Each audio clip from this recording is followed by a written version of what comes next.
Cette idée d'activité à faire en automne, que ce soit toute seule, avec tes copines ou même en couple, ça va pouvoir te permettre de profiter comme il se doit de cette saison parce que c'est la meilleure de l'année. Déjà pour moi, il n'y a pas d'automne sans Harry Potter, donc la première chose que tu dois faire normalement dès que septembre pointe le bout de son nez, dès qu'il recommence à faire un petit peu froid, c'est un marathon Harry Potter. En vrai, tu peux les trouver facilement en streaming, que ce soit en VO STFR ou en VF.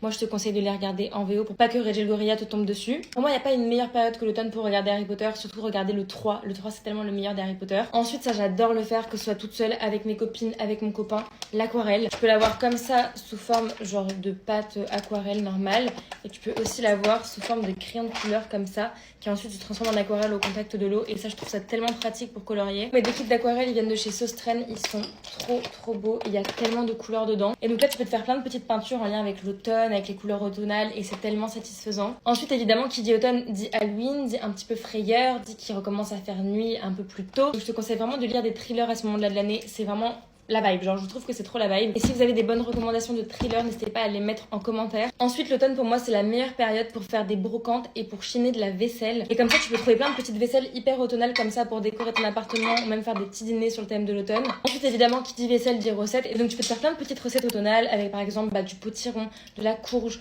du potimarron ou même genre des petites pâtisseries. Genre des cinnamon rolls, mais vraiment plein de petites choses qui sont excellentes et qui ont vraiment cette vibe de l'automne. Ensuite, tu peux te faire un mood board automnal sur Pinterest ou même genre chez toi sur un tableau comme j'avais fait pour mon vision board 2025. Genre tu vas mettre tout plein de photos avec une vibe très automnale, même que ce soit genre les tenues d'automne que tu veux porter, tes inspirations, que ce soit des coiffures, du maquillage, des tenues, des films à regarder pour l'automne. Vraiment la vibe automnale avec des petites feuilles qui tombent et tout. Vraiment un mood board où quand tu vas le regarder, tu vas te dire ça c'est l'automne, ça c'est mon inspiration pour cet automne. Tu peux même mettre plein de petites phrases positives et tout et ça je trouve ça trop cool à faire à chaque saison et au moins ça te permet de te projeter vraiment sur la saison qui arrive. Et enfin ça c'est hyper satisfaisant aussi je trouve, c'est le coloriage. Tout ce qui est ces petits coloriages là je trouve ça trop mignon.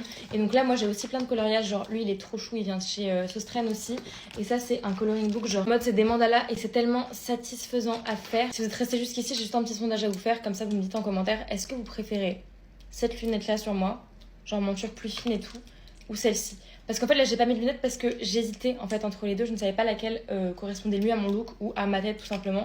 Donc entre celle-là ou celle-là. Dites-moi.